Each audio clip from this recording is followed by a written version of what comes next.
Some of the greatest seducers were not good looking at all. Robert Greene is one of the best-selling authors in history. An internationally renowned expert on power strategies. Been referenced in songs by Jay-Z, Kanye West, and Drake. Written 6 international bestsellers that have become legendary. Seduction is a high form of power. People will do what you want without ever even realizing it. Seduction is a mating ritual. You can't just swipe and get it. But because of all the dating apps, if you are able to understand the language of seduction, you're going to have so much more power and success than anything. One thing about words is people can lie, but body language, it doesn't lie. You master that language, you can start deciphering all this people are giving you. It's about psychology and it's about how you carry yourself. If you feel confident, it will naturally radiate through your gestures. But what is real confidence and how does one build it?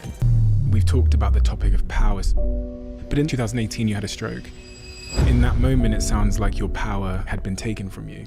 The left side of my body is paralyzed, and that was not easy. I've got to find a strategy to deal with all this shit. Please understand that the ability that you have now to run, to walk, to type, it can be taken away from you. It's miserable. Please don't take it for granted.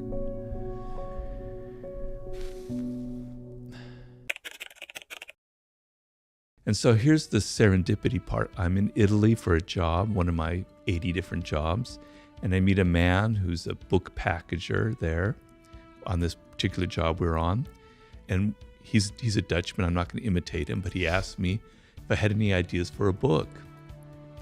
And suddenly, all of the painful experiences in my life working in Hollywood, all the assholes I've worked for, all these weird politicking, all the manipulative games, all the crap that I had seen, it just came like almost vomiting out of me. And I said, you know, here we are, this was 1990, it was in the 20th century back then. Here we are in the late 20th century, and people don't dress like they did in the days of Machiavelli, right? They don't wear wigs and stuff, but it's the same damn thing. It's the same bloody battles going on, the same manipulations, the same kind of, you know, people don't reveal who they are. And it's a timeless game of power, just the same as Louis XIV or Cesare Borgia or the people, the CEOs in the late 20th century. It's this timeless thing. And as I'm telling him this, his eyes are lighting. He's like, wow, this could really be a book. And, you know, he said, look, Robert, I'll pay you to live while you write half the book and then we'll sell it. And as I told you before, I was desperate. It was my get rich or die trying moment. I went back to Los Angeles. I borrowed money from my parents because I was that poor. And I wrote a treatment and he loved it, and the rest is history. That's sort of my long-winded answer to your question. What is, in your definition, what is power? I was really compelled when you're talking about the evolutionary roots of power, but like at its essence, what is power? It's not what you think it is. It's not, you know, Vladimir Putin or presidents or Biden or all these political figures and these big games. Power is a feeling, it's an essence, it's an emotion. It's a human need and desire. And really what power is a sense of understanding yourself and being able to control yourself. So the way I look at it, I like to look at it not through the lens of great power politics, but as an average, everyday human being here in the United States or in England. The feeling that you have with your children, with your spouse, with your colleagues, the people who work for you, the sense that you have no control, that you can't influence them with your ideas, that you can't get them to maybe, you know, soften some of their ugly behavior if they have that you can't get them interested in helping you with a project or whatever, is the most miserable feeling a human being can have. Malcolm X had a quote that I love, which is, absolute power corrupts, but absolute powerless corrupts even more. I'm butchering it, but that was the gist of it. The feeling of powerlessness is actually more corrupting than the feeling of having a lot of power.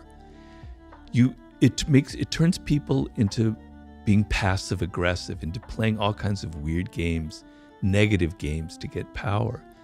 You want to feel that you have a degree of control over events in your life, over people, over your future. I talk about it in the 48 Laws of Power, where you have to play this this game in life. To me, it's a form of wisdom, which is, it's a wisdom that used to exist like in the 18th century.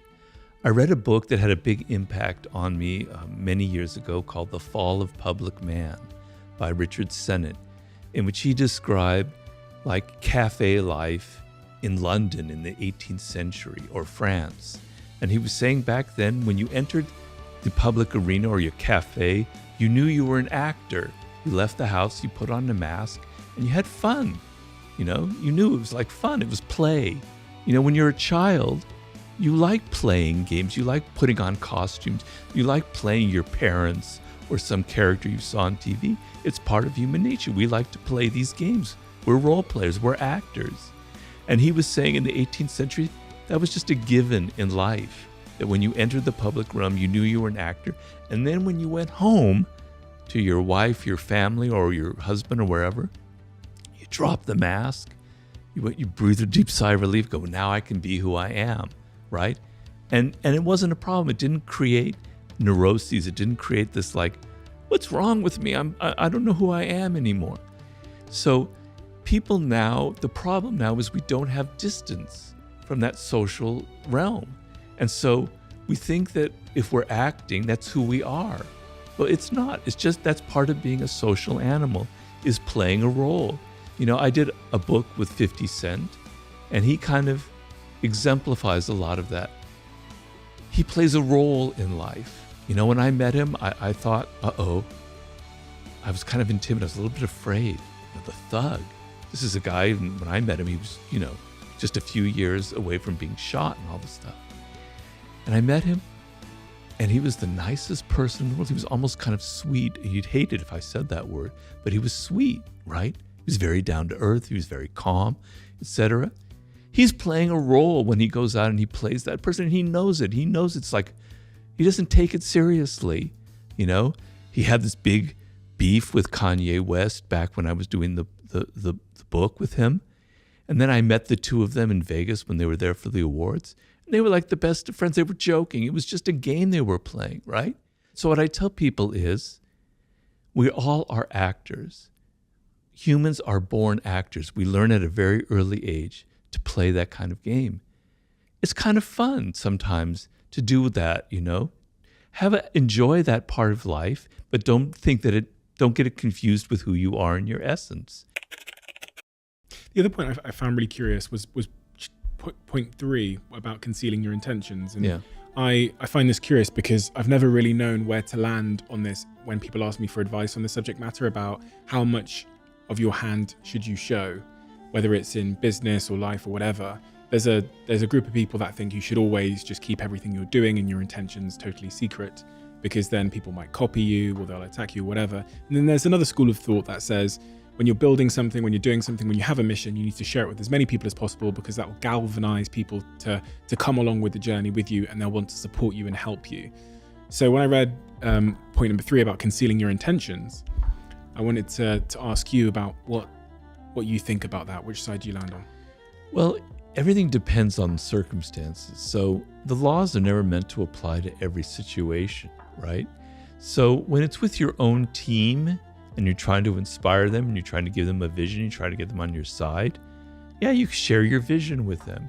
You share, this is where the group is going. This is where I want things to be in 3 years. Let's all get together. We're trying to do something very positive for the world. Okay, here's my plan, right? But then there are circumstances where revealing everything about what you're planning to do is actually very counterproductive, right? So the business world in the 21st century is extremely competitive. It's getting worse and worse by the day. As more and more people now are entering the power arena, and I think it's a great thing, where it used to be just a realm where only older white men had power, and now the doors have opened to everyone. The level of competition is that much more intense, particularly now even with the internet. You have rivals out there. You have competitors out there. Even as we talk right now, maybe you're not thinking about them, but they are. They're looking to steal your ideas. They're looking to take your business away from you, et cetera, et cetera. Just be aware of that phenomenon. And just always saying what you're planning on doing isn't always the wisest thing to do. When you were talking a second ago about the person who goes on the date and they're thinking about themselves and what they, what their hair looks like or whatever else, that spoke to an insecure person. Is insecurity a seductive quality, or is it a anti-seductive quality? It is anti-seductive. Now, there is a part of weakness that is seductive. So I would say vulnerability is seductive, but insecurity is anti-seductive. And there's a big difference. Why does vulnerability draw people to you?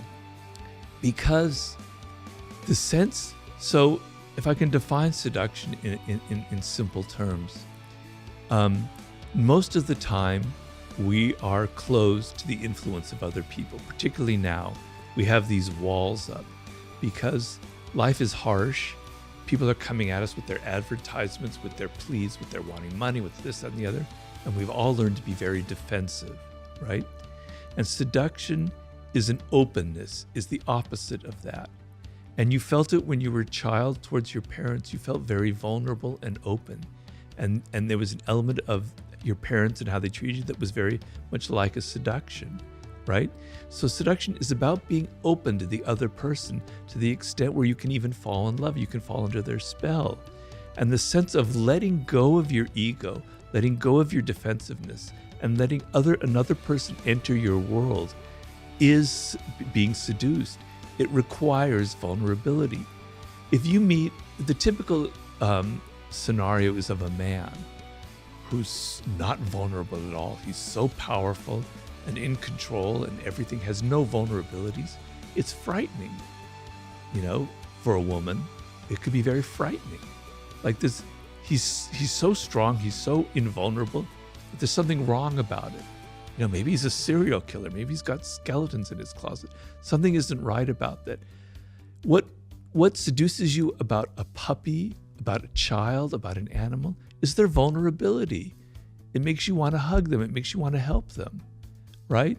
The sense which if you came upon a tiger that's there and they don't need that, well, that's not seductive. I mean, on your screen it is, but if they're there in your living room, that's not seductive. But that puppy is, right? Vulnerability, the sense that somebody needs protection or help, brings out qualities in us that we don't normally have that I think allow for seduction. So that is being vulnerable. Is there anything we can do if we're a young man that's struggling in the modern world because of the internet and computers and this and dating apps? And well, a lot of it is, I'm afraid to say, is internet porn, where you get the idea that sex is something that should be very easy and quick, and that women should have that kind of body and physique, et cetera, and that becomes your norm, et cetera. That can be very damaging. But the idea that things must come easy and quick is very prevalent. And to win over someone like, let's say you're a man and it's a woman who might be reluctant to have sex for good reason or reluctant to have a relationship, requires some effort. It requires some thinking. You can't just hack your way. You can't just swipe and get it. You can have your internet sex, but you're not going to get that in real life. It doesn't work that way. It takes time. It takes patience, and you're going to have to work at, and you're going to be rejected. Being with people is a skill. Being a social animal, although there's a part that comes naturally, if you spend all of your time here, you're losing that skill of how to respond to people's body language. Half of the thing is you're sitting in a bar opposite, let's say it's a woman, and how she crosses her legs, how she sips her drink, how she looks at you, how she touches her hair. She's signaling things. It's a language. It's a beautiful language, right? You have to learn it, and you're not going to learn it here because you can't. You have to be in person. It has to be skin to skin. You have to get a feel for what other people are thinking and feeling. And we're actually really, really good at that. That's what makes us human. It's called mirror neurons. I can sense what's going on in your mind. I can read your body language. You have to get out in the world and you have to put yourself physically out there and try and have rejection. And I know it sounds awful, but it is a skill in a way where you're learning how to understand and deal with people and understand who they are and get inside their spirit, it takes time and effort and patience. So for young men, you have to realize that, right? If you think everything has to be easy and quick, it's never going to work for you. And I talk about the Hollywood actor Errol Flynn, who is perhaps numerically the greatest male seducer ever, because it's estimated that he had seduced close to 3,000 women, and he died when he was 50. And if I did the math one day, I go, how can that possibly be?